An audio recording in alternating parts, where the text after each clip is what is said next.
এই যে এটা হচ্ছে একটা ফুল বাগান, যে ফুলের নাম হচ্ছে গোলাপ ফুল।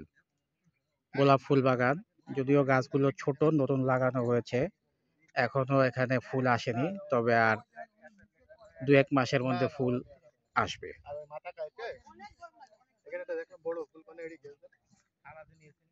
এই যে একটা গোলাপ ফুল,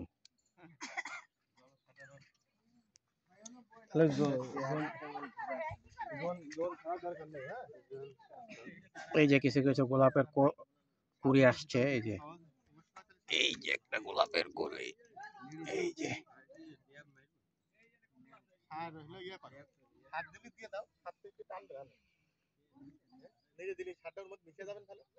সুন্দর একটি গোলাপ ফুলের বাগান, ফুল আসতেছে।